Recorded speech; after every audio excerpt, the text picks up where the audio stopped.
और इस वक्त की बड़ी खबर आपको बता दें, देश के 5 राज्यों में चक्रवाती तूफान ताउते का खतरा मंडरा रहा है। दक्षिण पश्चिम राज्यों में इसकी आहट दिखने लगी है। तेज आंधी के साथ भारी बारिश हो रही है। आपको बता दें कि अब तक तूफान से प्रभावित इलाकों में 8 लोगों की मौत हो गई है।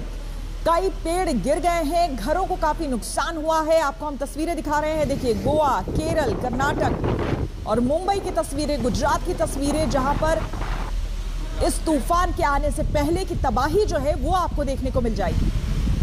लगातार तस्वीरें आ रही है, तेज हवाएं चल रही है, कई जगहों पर तेज बारिश हो रही है। लोगों में दहशत है इस तूफान को लेकर के। कई लोगों के घरों पर पेड़ गिर जाने की वजह से उनकी मौत हो गई है। अब तक जो खबरें आ रही है उसके मुताबिक 8 लोगों की जान जा चुकी है अभी तक। ताउते तूफान की वजह गुजरात के तटीय इलाके में आज और कल भारी बारिश की आशंका है। आपदा से निपटने के लिए एनडीआरएफ की 50 टीमें तैनात कर दी गई है। गुजरात के कच्छ में तूफान से तबाही की आशंका को देखते हुए प्रशासन अलर्ट पर है। मछुआरों को सुरक्षित स्थानों पर शिफ्ट कर दिया गया है।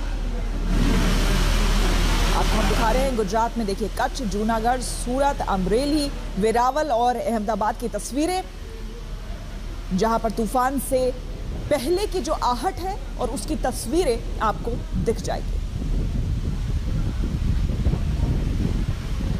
हमारे संवाददाता हमारे साथ जुड़ गए हैं अलग अलग जगहों से। वेरावल से हमारे साथ गोपी घांगर हमारे साथ जुड़ गई हैं, साथ ही सौरभ वक्तानिया पंजीत से हमारे साथ जुड़ गए हैं और पंकज उपाध्याय मुंबई से हमारे साथ जुड़ गए हैं। ये वो जगह है, वो इलाके हैं जहां पर तूफान दस्तक देने वाला है, लेकिन उससे पहले वहां पर कैसी आहट है ये जानने के लिए सबसे पहले वेरावल चलते हैं गोपी के पास। गोपी, क्या जानकारी फिलहाल इस वक्त वहां पर, क्या स्थिति? बिल्कुल श्वेता, आपको बता दूं कि जो साइक्लोन है वो करीब गुजरात के समुद्र तट से 350 किलोमीटर दूर है, लेकिन उसका जो असर है वो अभी से यहाँ वेरावल में देखने मिल रहा है। आप देख सकते हैं समुद्र में ऊंची ऊंची लहरें उठनी शुरू हो चुकी है। और सबसे अहम कहेंगे, क्योंकि जिस तरीके से ये पूरा कोस्टल इलाका है, 14 डिस्ट्रिक्ट आते हैं इस कोस्टल इलाके में, तो उन 14 डिस्ट्रिक्ट में जहाँ पे भी कोविड अस्पताल है वहाँ पे खास प्रिकॉशन लिए जा रहा है। वहाँ पे जेनसेट लगाया जा रहा है, क्योंकि बहुत सारे पेशेंट जो है वो कोविड अस्पताल में एडमिटेड है। तो वैसे में कहीं बिजली गुल ना हो जाए, अगर बिजली गुल होती है तो जेनसेट के जरिए आईसीयू और वेंटिलेटर को चलाया जा सके, इस तरीके की व्यवस्था की जा रही है। साथ ही 24 घंटे के लिए प्रशासन के जरिए बताया गया है कि 24 घंटे के लिए जो एक्स्ट्रा ऑक्सीजन है वो वहां पे रखनी है, ताकि जो मरीज है, कहीं ऑक्सीजन अगर नहीं पहुंच पाता है तो मरीजों को इसका नुकसान ना हो, क्योंकि साइक्लोन की जो विंड स्पीड है वो बताई जा रही है कि करीब 150 किलोमीटर से लेके 180 किलोमीटर प्रति घंटे की रफ्तार से ये चलेगा। तो वैसे में ये जबरदस्त तबाही मचा सकता है गुजरात के अंदर। इस तरीके की आशंका को देखते हुए जितने भी कोस्टल इलाके हैं वहां पे खास प्रिकॉशन लेने के लिए बताया गया है प्रशासन ने।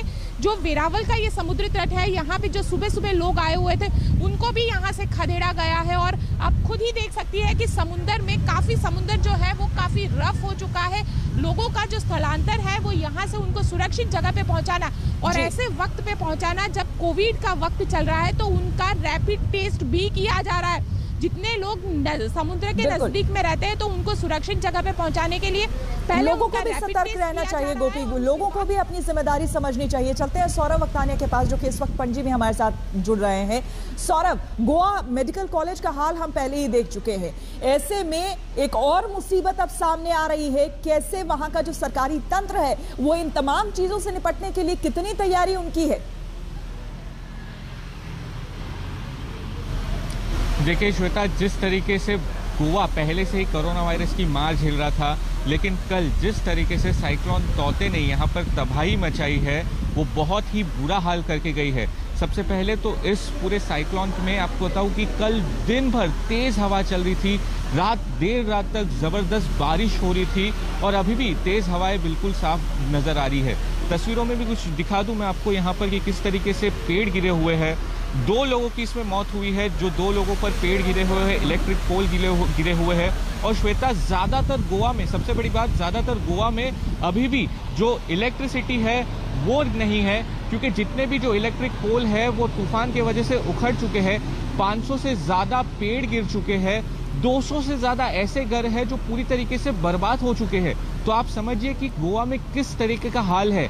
आज भी गोवा के चीफ मिनिस्टर प्रमोद सावंत ने ये अपील की है लोगों से कि वो अपने घरों में ही बने रहे, क्योंकि आज भी तेज हवा और भारी बारिश हो सकती है और इस पूरे चीज़ों को सामान्य करने में 2 दिन का और समय लगेगा। सबसे बुरा हाल जो जीएमसी में था, मैं आपको बता दूं, जीएमसी में 15 मिनट के लिए लाइट गई थी, लेकिन गरीमत ये रही कि वहां पर पावर बैकअप था और साथ ही ऑक्सीजन की कोई कमी नहीं हुई है, ऐसा गोवा के चीफ मिनिस्टर प्रमोद सावंत ने कहा है। लेकिन हाल काफी ज्यादा बेहाल है। सौरभ, आगे आपसे और हम जानकारी लेंगे। चलते हैं मुंबई पंकज के पास। पंकज, इसी ताउते तूफान की वजह से आज वहां पर वैक्सीनेशन ड्राइव को रोक दिया गया है, क्या कुछ जानकारी? वहां पर प्रशासन किस तरह से मुस्तैद, क्या तैयारी? देखिए श्वेता, एक तो वैक्सीनेशन ड्राइव को आज के लिए रोक दिया गया है एज अ प्रिकॉशनरी मेजर तूफान को देखते हुए। दूसरा, 600 से ज्यादा कोविड पेशेंट्स हैं जिनको अलग अलग जंबो फैसिलिटीज से सरकारी अस्पताल में ट्रांसफर कर दिया गया है और जो पेशेंट्स को ट्रांसफर किया गया है उनके रिश्तेदारों को इस बारे में जानकारी भी दे दी गई है। मुख्यमंत्री उद्धव ठाकरे ने यह आश्वासन दिलाया है कि ना तो आज के दिन बिजली जाएगी और ना ही किसी भी कोविड पेशेंट्स को ऑक्सीजन की सप्लाई रुकेगी। एक महत्वपूर्ण जानकारी यह है कि आज गुजरात के जामनगर से महाराष्ट्र में 160 मैट्रिक टन ऑक्सीजन आनी है।